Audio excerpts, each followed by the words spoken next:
In Namibia, big cats are causing conflict. As man encroaches on the natural world, wild species are threatened. 15 years ago, British wildlife cameraman Dave Houghton left everything behind to help the plight of Namibia's endangered animals. Living amongst the African wildlife, Dave and his partner, Carla have dedicated their lives to conserving these iconic creatures. With animals, for Carla and I, it's just not only a job. I mean, it's our life. You know, whichever way we turn, there's animals there, and that's the way we prefer it. We share a passion for the job, and that's probably why we get along so well, because we have the same dreams and the same passion for what we do. Dave and Carla work for an organisation rescuing animals and giving them a second chance in the wild. Throughout this series, we're following their stories as they fight for survival in the wilds of Namibia.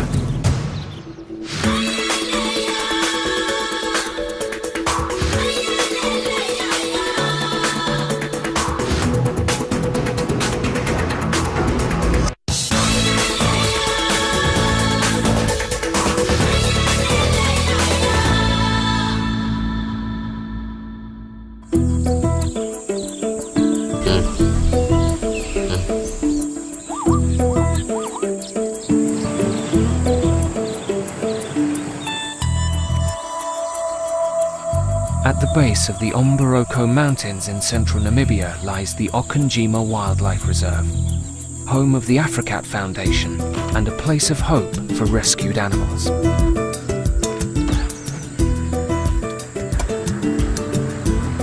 For the inhabitants, it's a peaceful morning.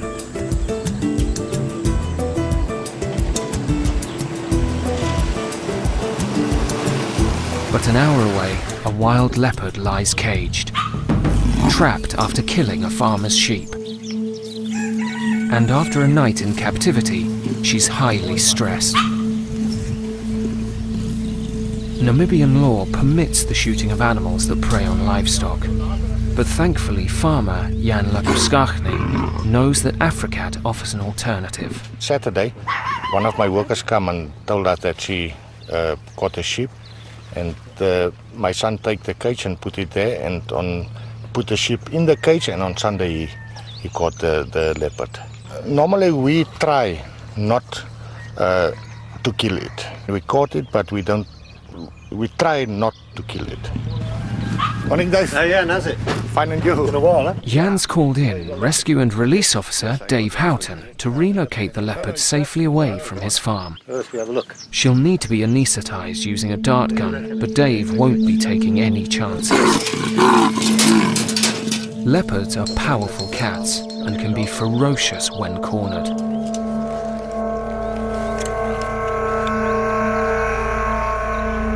I always wear this when I deal with leopards. You always wear it? Yeah, because I just like to feel a little bit safer just in case. Yeah, yeah. Whether I'll actually get the time to use it or not, I don't know. Yeah. It looks to be a female, but she looks healthy and she's, you know, angry, which is good. She's not kind of all down, and it's always nice to have a cat that's alert, and she's certainly that. So.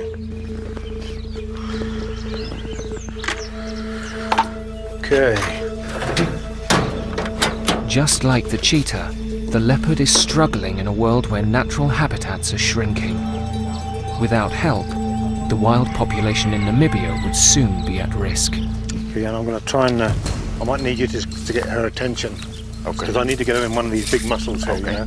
Okay, so I must go that side. Yeah, if you can go, just go this Okay. side. One of the, if she's going to be crashing around, you know, it's quite hard for me to get the right muscle, but... Okay, just... Okay, it's okay, girl. It's okay, my girl. It's okay. Shh, okay. Got. Okay. Basically, we need to back off now, because otherwise, if she's too stressed, then the drugs take a long time to... Oh, okay. Because the adrenaline goes through the body. Yeah, so. yeah.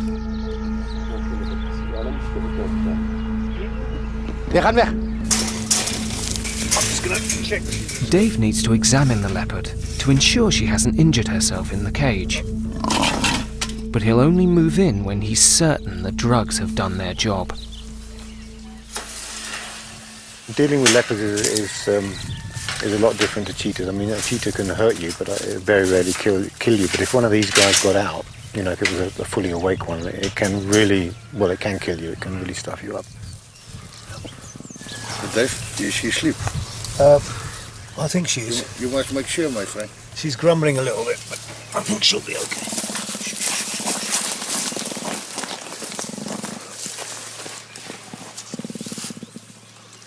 Oh, she's old. Yeah. You can tell by her teeth. All of her teeth are very yellow.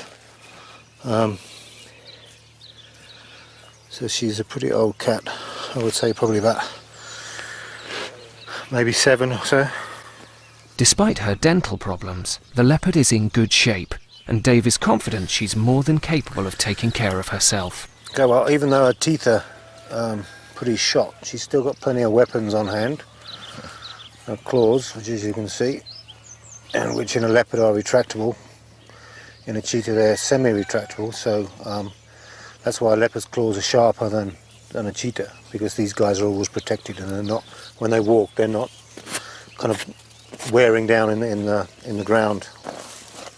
But as I say, she's in good nick, in good condition. In the wild, leopards will eat anything, from dung beetles through to large antelopes, and sometimes even monkeys. Jan's pet vervet monkey, Uppy, is staying well out of the way. Come see. Huh?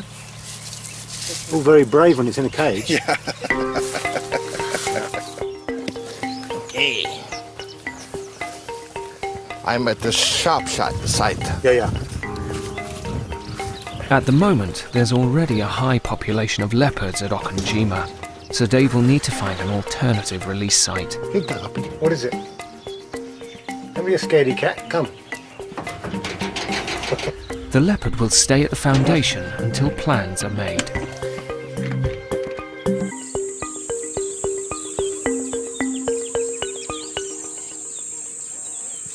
Since the Africat Foundation began its work nearly 20 years ago, more than 1,000 big cats have been rescued, and now some of them are getting a second chance in the wild. Back at the reserve, one of the first rescued cheetahs to be released is giving the team cause for concern.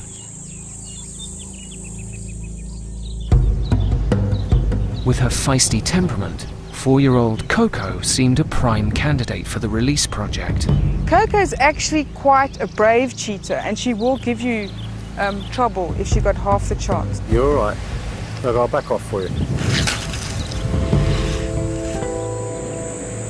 In the days since the release, Coco has maintained her position in the group, but there's a problem.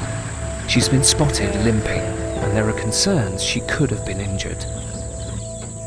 At the eastern edge of the reserve, the 5 have made another kill, their biggest yet. It's a young oryx, and the cheetahs have been feeding on it since yesterday. Director of Welfare, Carla Conradi, and Field Coordinator, AJ, are hoping to get a look at Coco's leg before the cheetahs move on.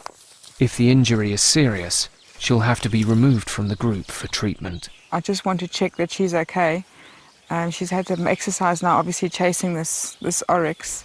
So I just want to check everything's 100%. I'm hoping it was just a thorn and everything's all right.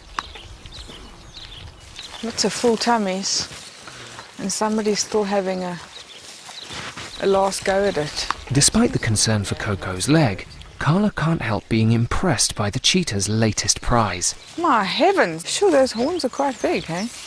Nice and sharp.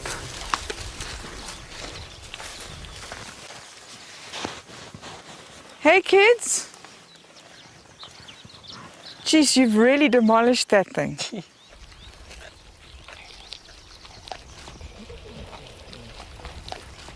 Coco has already had her fill and is sleeping it off. Carla needs to get her on her feet to see her walk. She's going to be very upset. She's going to love you.